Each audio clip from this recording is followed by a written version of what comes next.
The US runs a trade deficit with China of 375 billion US dollars. It's a staggering number, larger than the economies of Israel or Ireland. Little wonder American politicians fret. Guys, I'm here to set your mind at rest. Worry if you must about the overall current account, but balances between two countries? The figures are at best misleading and at worst downright dangerous. Today, we're talking bilateral trade balances.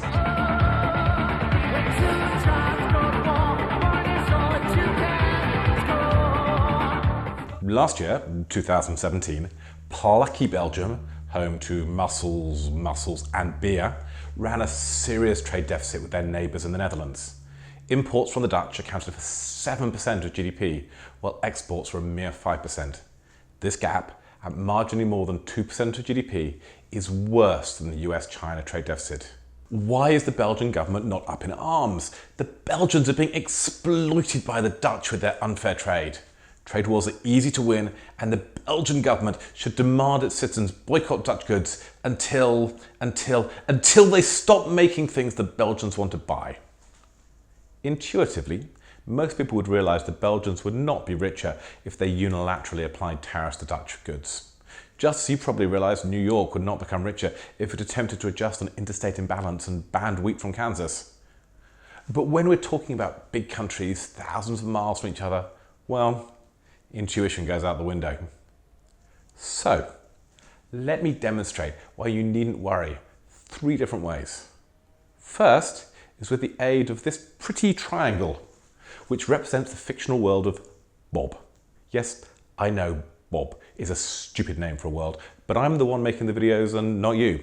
And in the world of Bob, there are 3 countries: Tom, Dick, and Ludovic.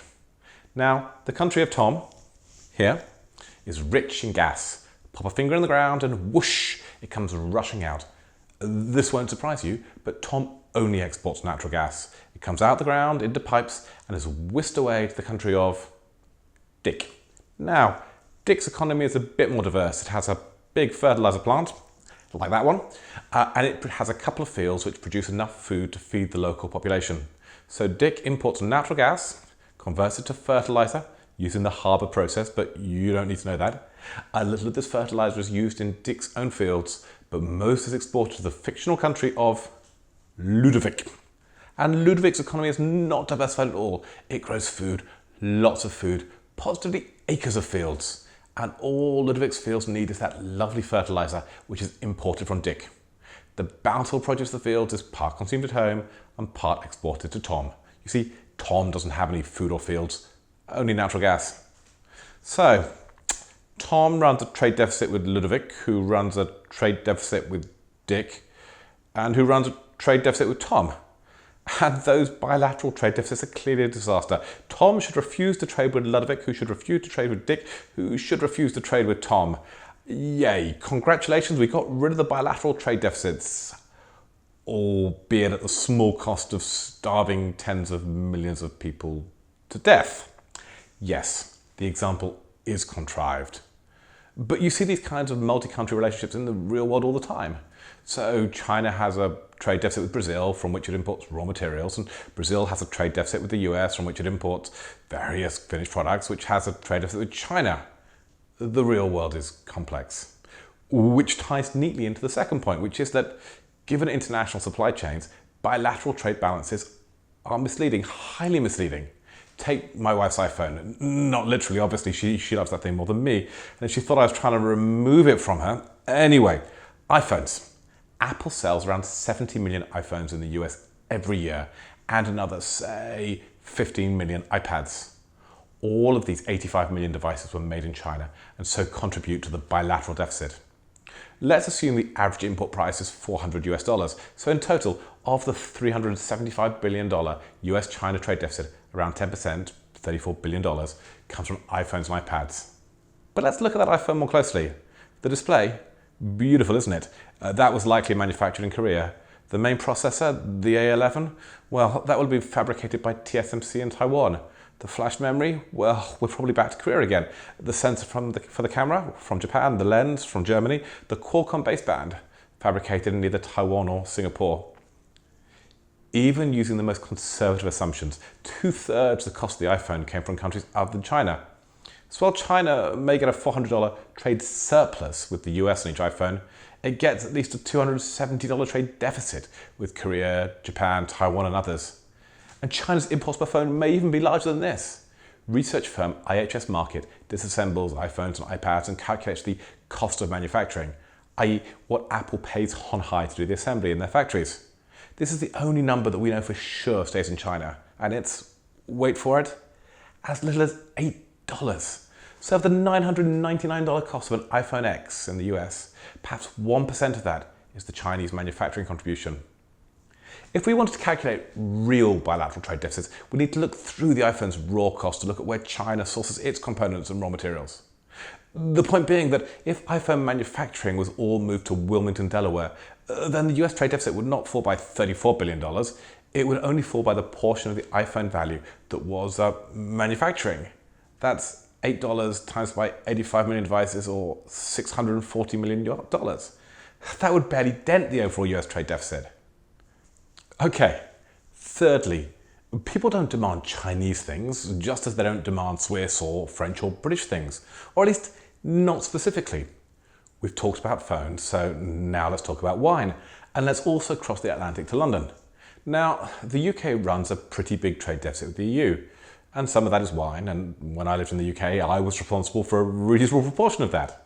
So let's imagine that to get the UK-EU bilateral trade deficit down in a post-Brexit world, the UK imposed a 50% tax on wine from the EU. Well, I have some excellent news. The UK's bilateral trade deficit with the EU would almost certainly shrink. French vineyards would sell less wine to the UK. But Brits wouldn't stop demanding wine. Instead, they'd pay slightly more and instead imbibe stuff from the US, Australia and Argentina. The effect of imposing 50% tariffs would be that overall UK consumption would fall slightly, but the UK's trade deficit would barely budge. Brits would simply be buying their wine from other places. Of course, it is possible that UK farmers would, in response to more expensive French wine, abandon more traditional crops and grow vines instead.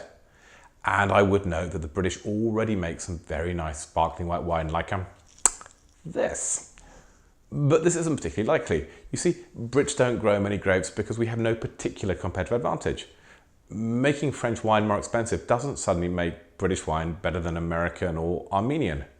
And even if we did replant fields, well, we'd be growing less wheat or other food and would need to import these instead.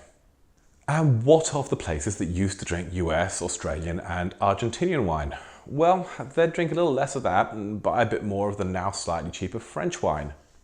The tariff would change the relative prices in the UK, and this would have a knock-on effect around the world. But French wine would not end up undrunk or unexported.